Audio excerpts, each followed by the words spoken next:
We ask, what is the scariest paranormal story you've ever experienced or heard? I live in Vermont, pretty close to the Canadian border, and my family owns a good chunk of a mountain behind our house. I've always loved hiking up our mountain and camping out, but after several instances of being far too close for comfort with coyotes and bears at night, I decided to build a small shack for camping in. I built it in my freshman year of high school, and it was certainly nothing to write home about.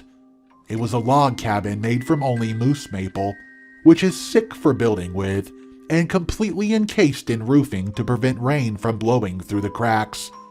That's the backstory.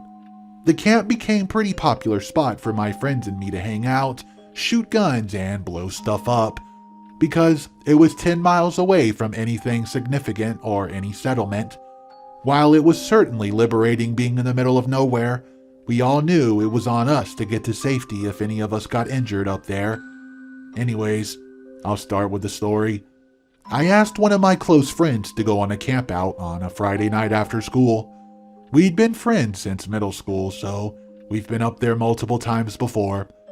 After hiking up and roasting some hot dogs on a fire while listening to some chill music, it was dark. Whenever it gets dark on these campouts, you can always hear wildlife running around the woods surrounding the fire. I always thought it was creepy, but after a long time with no bad encounters with the wildlife, I felt pretty okay with the situation every night I was up there, and it more or less just became a neat occurrence while camping out.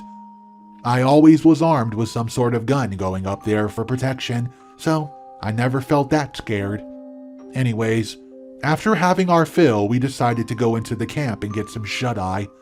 In the camp was a 10 by 12, there was one homemade bunk bed, some floor space, and a countertop, and a small wooden cook stove. I took the top bunk and my friend took the bottom. We both fell asleep pretty quickly, but awoke simultaneously on what I would guess around 1 a.m. to the sound of a church choir right outside the camp. It sounded like 30 to 40 people singing, and it was resonating inside my head over and over. I could distinctly make out some Latin words, but I could never piece together what was being said. I turned to my friend and asked him if his phone was on. He said it was dead.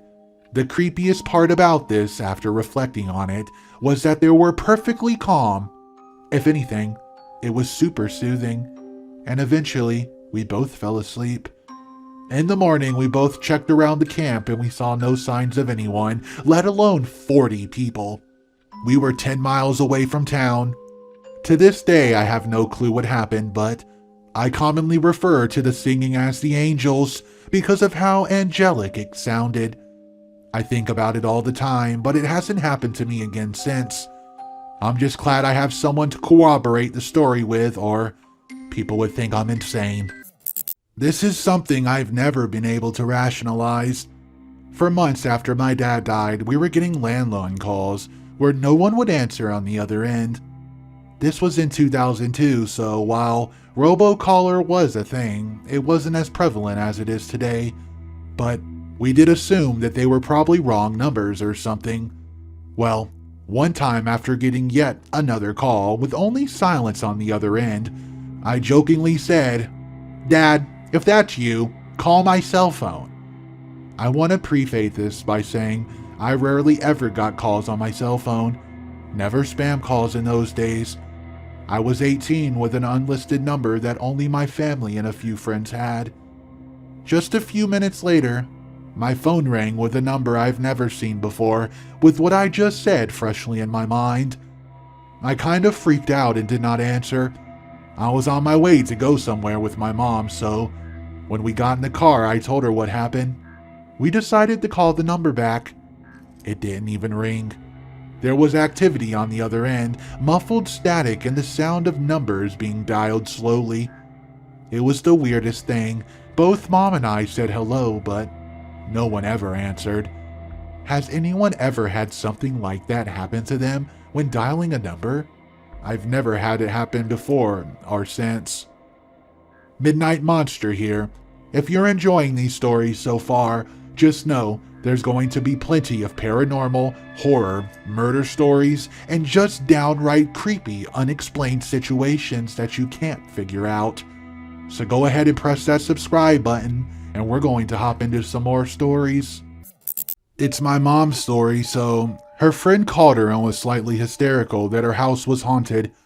My mom's a scientist and was very skeptical, but agreed to come check it out. The friend was adamant that either the house was haunted or she was going crazy, and in either case, she needed help. My mom arrives at the friend's house and she begins showing my mom what she's seen. First, in the living room, there's a brass lamp that's so shiny you can see the reflection of the kitchen behind it as you look at the lamp. She asked my mom to just watch the reflection in the lamp. My mother sees a shadowy man step out from behind the wall. She turns around and there's nothing there. This phenomenon repeats itself over and over again. Next, they go into their friend's son's room, turn off the lights, close the door, but leave the hallway light on. As she's looking at the strip of light under the door, very clearly she sees the shadows of 2 feet step in front of the door. Open the door and no one's there. Again, this repeats itself several times. Lastly, they go lay in the friend's bed. She fluffs up the comforter and it falls on top of their legs. Very clearly, you could see the indentation of someone sitting on top of the comforter. Fluff up the comforter again and it happens once more. All of these events would repeat themselves whenever she looked at them. My mom insists that she tried to investigate all of these events, but no one could find an explanation. The friend went to a medium, psychic type soon after, who told her it was her furniture that was haunted, not the house. The furniture was secondhand, bought at a garage sale, so she got rid of the furniture and the paranormal stuff stopped. I used to work at a restaurant that had a garage door. It's a wall of windows that can be lifted like a garage door to create a fox patio. It was a pretty solid thing, and it rattles fiercely when you open and close it. Looking onto the street, which was actually quite busy. That night, I was finishing up closing duties, maybe around 11 or so. The dishwasher and cooks are long gone. It's dark outside, so all I can see across the street are lights from the opposite building. I finish everything up and head into the back room and start shutting off the lights. As I sign out and gather my stuff, I hear a rattling sound like a fist knocking on a window, almost as if they were shaking the garage door. I poked my head out from the back room to look, expecting to see some drunk customer hoping for a late night meal. But the second I look, the rattling stops. Nothing there. Weird. Must be the wind, maybe a truck passing by and shaking the garage door. I turn back to grab my keys. Rattling fills the dining room once more. I turn onto the main light and step out, ready to tell whoever it is we're closed. But once again, the rattling stops and nobody's there. All I see are the lights across the street and my annoyed expression reflected on me. No trucks, no cars, no people, no wind. I return to the back room to grab my stuff, turn off the lights again, and get ready to get the hell out of here. And you guessed it, the rattling. This time, I say out loud, "I'm not doing this tonight. I'm tired. Just let me lock up and leave." It stops. I walk out of the back room, set the alarm, and open the back door that leads out into a dark parking lot at the back of the building. When I turn back to lock the door, I see a figure standing at the garage. Needless to say, I got out of there as fast as I could. I knew it was likely someone having a smoke. I know the rattling was probably just the wind. And I know that the rattling stopping and starting like that was probably just an eerie coincidence. But sometimes, I remember that the restaurant backed onto the city hall where an old jail sits just underground. Sometimes, I remember how old that district is and exactly what might have lived in those buildings before we moved in. And I'm glad I quit that job when I did. I was staying with a group of friends rock climbing in Spain. Creepy Airbnb. Lots of strange things happened while we were staying there. The creepiest was one morning we were getting ready for the day, packing food and genuinely getting our shit together.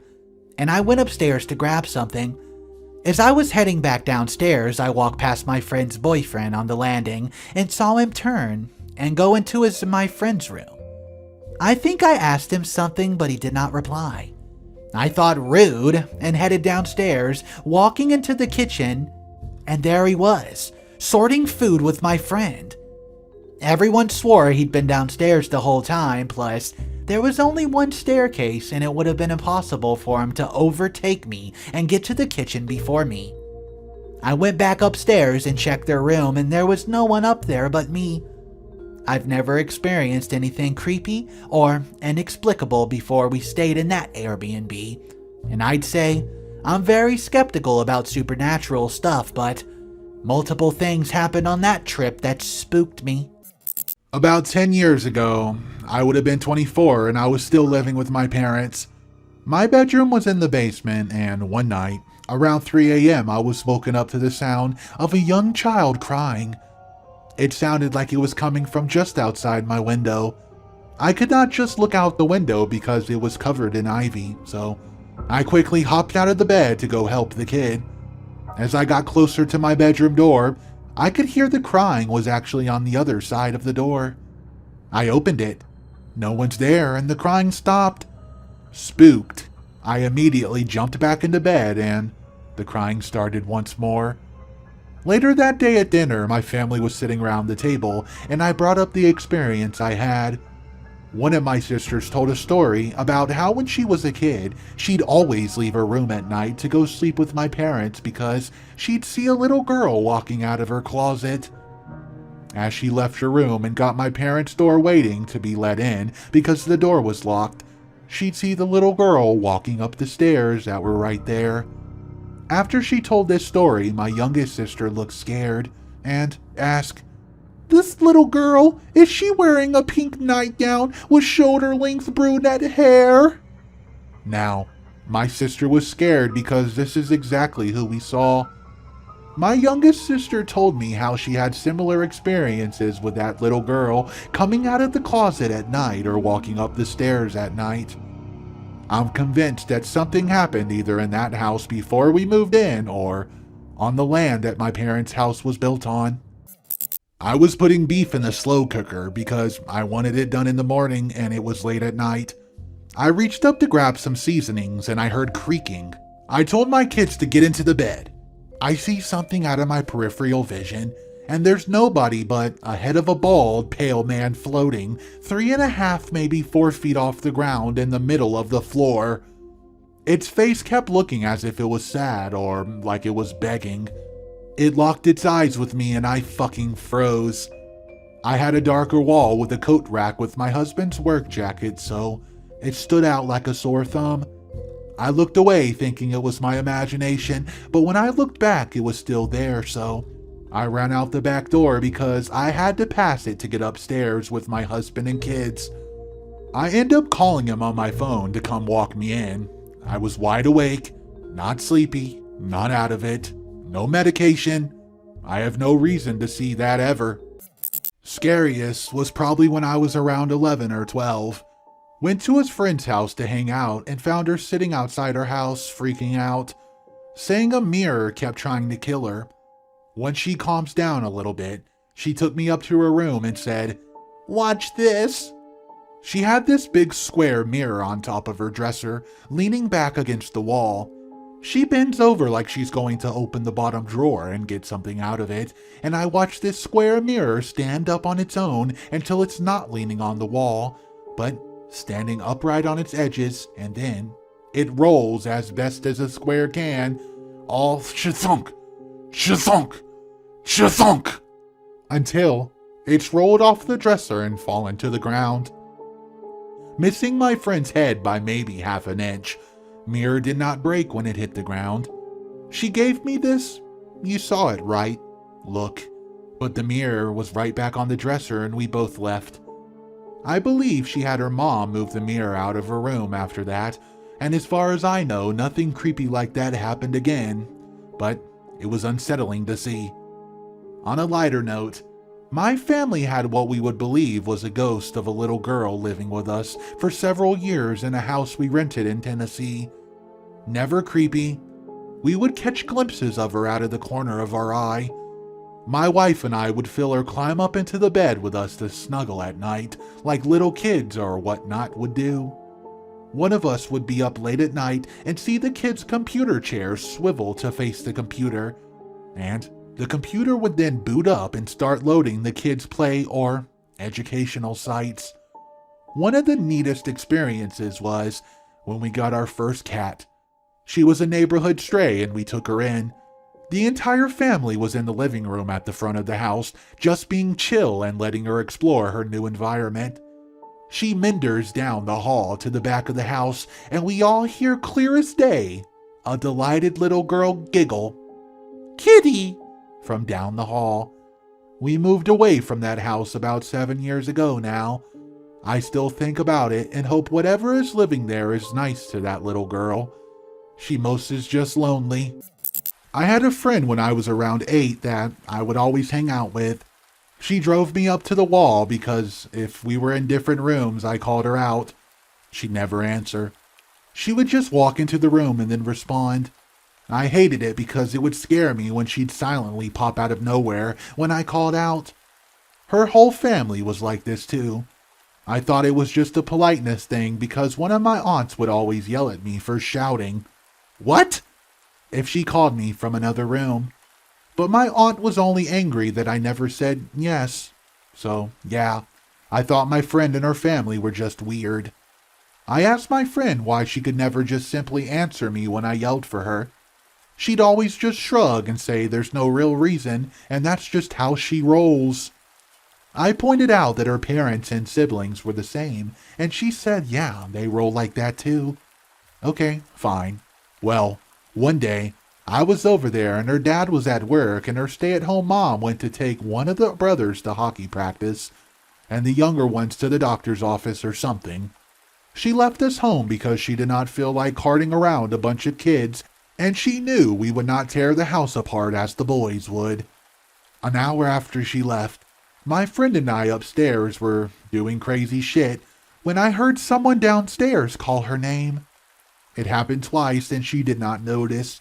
I told her what I heard and we listened. After a while, we heard the voice faintly call to her. It sounded like it was coming from the garage. I was like, "Oh, your mom's back. Ask her what she wants." My friend just quietly got up, walked all the way downstairs instead of yelling back. I followed her, but I was mad. Like, why are we walking all this way when simply yelling back would get us all the answers we needed? We go into the garage and there's no one there. We check the entire first floor, nothing. Doors and windows were all closed and locked. I'm a bit weirded out and my friend nonchalantly grabs some ice cream from the fridge and we go and sit outside on the doorstep to eat it. I ask her, what the fuck was that about? And she's like, yeah, so you asked me why we didn't answer when anyone calls from other room, and this is why. She explained that in her culture, they believe that demons use the voice of your loved ones and try to lure you to hell, or something. She said you're safe if you don't answer them, which is why her family would always come into the room to verify the person calling them was the person. Okay, now I'm freaked out, and do not want to go back inside that house at all until her mom gets home. My friend was pretty unaffected by it all and said she's used to it. In my panic, I asked her if the demons ever shapeshifted so that even you see your loved ones who called you out. It wasn't them. She got quiet and thought about that, then got scared and started crying. She said she never thought of that before. We both ran into our other friend's house down the road and stayed there until her mother came home. This happened 24 years ago. I was 16 and it was in the middle of the night. It was summertime and hot, so I would sleep with my window cracked about 6 inches. Right outside my bedroom window was a chain link fence that separated the backyard from a separate backyard. Both our property. There were planks of wood 2x4s, an extra window, and junk, all leaning up against both sides of the fence. Our house was a work in progress and we always had extra pieces of wood laying around. Anyways, I'm sleeping and it's probably 2 a.m. and I just open up my eyes. I don't know why I woke up, but I just opened my eyes like on command. I see that I am 4 inches away from the ceiling. I blinked several times, thinking my eyes were just out of focus. No, I am that close to the ceiling. As soon as I make that realization, I feel myself get sucked back into the bed. Startled and confused, I lay there, paralyzed in fear. Then I look to the corner of my room towards the ceiling, and I see a swirling gray cloud.